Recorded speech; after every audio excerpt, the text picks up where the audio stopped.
प्रणाम दोस्तों। आज हम बात करेंगे कि समय का हमारे जीवन में क्या उपयोग है दोस्तों, क्या महत्व रखता है समय। दोस्तों, समय जब हम अपने जीवन में जब तक समय की वैल्यू समझते हैं तब तक समय हमारा निकल चुका होता है। जो समय रहते सद्मार्ग पे चलते हैं, सतमार्ग पे आ जाते हैं दोस्तों, वो अपना जीवन बना लेते हैं। जो समय रहते नहीं आते, वह व्यक्ति अपना जीवन बर्बाद कर लेता है। वह इसलिए तो दोस्तों कहा है कि समय बड़ा बलवान रे भैया, समय बड़ा बलवान और भील न लूटी गोपिका बेई अर्जुन बेई बाण। जब व्यक्ति का समय खराब होता है दोस्तों, बेई अर्जुन थे दोस्तों और वो ही धनुष बाण थे। जब समय अच्छा था तो युद्ध में कुरुक्षेत्र में उन्होंने एक एक धनुष से हजारों हजार सेना मार डाली। जब समय खराब आया तो भीलों के सामने ही अर्जुन के बाण कुछ नहीं कर पा रहे, क्योंकि वो समय निकल चुका हो रहा। इसलिए दोस्तों, वक्त रहते जो व्यक्ति समझ जाता है, समय की वैल्यू समझता है, वो तो अपना जीवन बना लेता है। नहीं फिर वक्त जिसको सुधारता है दोस्तों, उसको संभलने का भी मौका नहीं देता। इसलिए कोई भी चीज़ को समय पे ना टालें। अपने समय में कुछ चीज़ें ऐसी होनी चाहिए जो समय से पहले हो जाएं। जैसे हम भजन करने की बात आए, भगवान के स्मरण की बात आए, तो सभी लोगों का एक ही मानना रहता है कि भजन तो बुढ़ापे का काम है। नहीं दोस्तों, बुढ़ापे में तो दोस्तों हमारी काया ही संग नहीं रहती, तो हम भला क्या भजन करेंगे।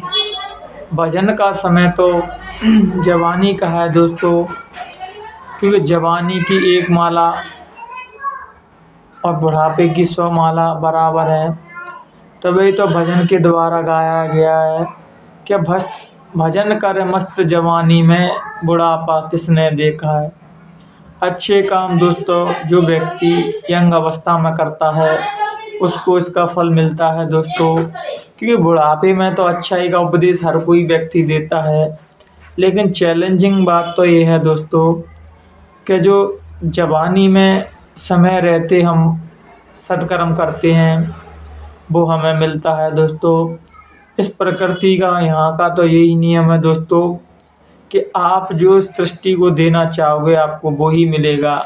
अच्छाई दोगे तो अच्छाई मिलेगी, बुराई दोगे तो बुराई मिलेगी, क्योंकि पृथ्वी गोल गोल घूम रही है। जो भी चीज़ इसमें फेंकोगे वो रिटर्न होके आपको मिलेगी। और यहाँ का इस लोक का, माया लोक का, मृत लोक का स्वभाव है दोस्तों। आप जहाँ जैसा सोचोगे वैसा ही बनने लगोगे दोस्तों।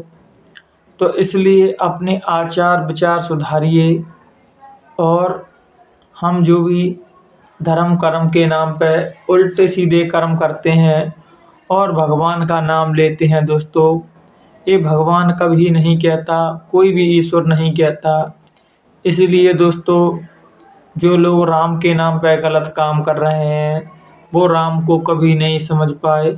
जो लोग अल्लाह के नाम पे गलत काम कर रहे हैं वो अल्लाह को नहीं समझ पाए।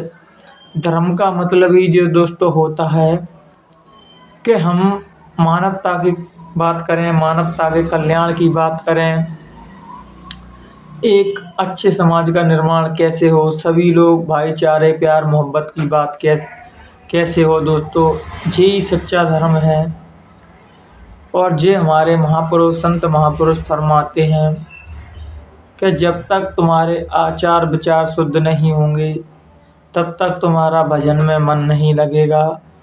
क्योंकि भजन में मन लगेगा कहाँ से दोस्तों, तुम्हारा जो आचार विचार है वो ही पवित्र नहीं है, वो शुद्ध नहीं है दोस्तों, तो भजन में कैसे मन लग जाएगा।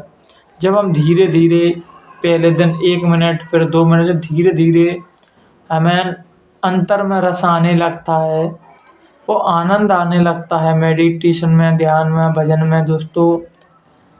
तब वो धीरे धीरे मन रमता है कि मन को जिस चीज़ में रमाओगे धीरे धीरे वैसा ही रमता जाएगा। माया में रमा दिया तो माया भी होने लगेगा, और भगवान के भजन में रमा दिया तो भगवान के भजन जैसा होने लगेगा। इसलिए आप अपने समय को जिस चीज़ में लगाओगे आप धीरे धीरे वैसे ही बनने लगोगे, उसमें महारत हासिल कर लोगे दोस्तों। इसलिए समय रहते हमको भगवान का भजन करना चाहिए, परमात्मा की इबादत करना चाहिए, उस अल्लाह के सच्चे रास्ते पे चलना चाहिए। और हम जब ऐसे काम करते हैं दोस्तों, तो आप ये ना समझिए भगवान हमें मंदिरों में या मस्जिदों में देख रहा है। सच्चा व्यक्ति कहीं पे भी चलता है, भगवान और वो खुदा उसके अंग संग रहता है। अगर हम गलत आचरण है हमारे, तो फिर हम पे कोई शक्तियाँ हमारी संभाल नहीं करती। और जब हमारा आचार विचार शुद्ध हो जाता है, सत्य के रास्ते पर चलता है, वो व्यक्ति महान होता है। संत कबीर ने भी कहा है कि साँच बराबर तप नहीं, झूठ बराबर पाप, ताके भीतर साँच है प्रभु ताके भीतर आप। जिसके अंदर सच्चाई है दोस्तों, परमात्मा उसके ही हृदय में वास करते हैं। जिसके अंदर झूठ छल कपट प्रपंच भरा है, चालाकियाँ भरी हैं, वो अपने मन में बहुत चतुर समझता है दोस्तों। लेकिन ऐसे व्यक्तियों से परमात्मा बहुत दूर रहता है। वो कितनी भी पूजा कर लें, कितने भी दिए रख लें, उनकी कोई पूजा कबूल नहीं होती। जब तक हम सच्चाई के मार्ग पर नहीं चलेंगे, धर्म के मार्ग पर नहीं चलेंगे, मानवता के मार्ग पर नहीं चलेंगे, तब तक हमारी कोई देवी देवता, कोई ब्रह्म हमारी मदद नहीं करता। जिस दिन हम सत्य के मार्ग पर चलने लगते हैं तो सभी लोग हमारी मदद करने लगते हैं। इन्हीं विचारों के साथ हम अपनी वाणी को यहीं विराम देंगे। अगर मुझसे कहने सुनने में मित्रों किसी भी प्रकार की त्रुटि हुई हो तो अपना छोटा भाई समझ के माफ़ कर देना, अपना बेटा समझ के माफ़ कर देना। प्रणाम दोस्तों।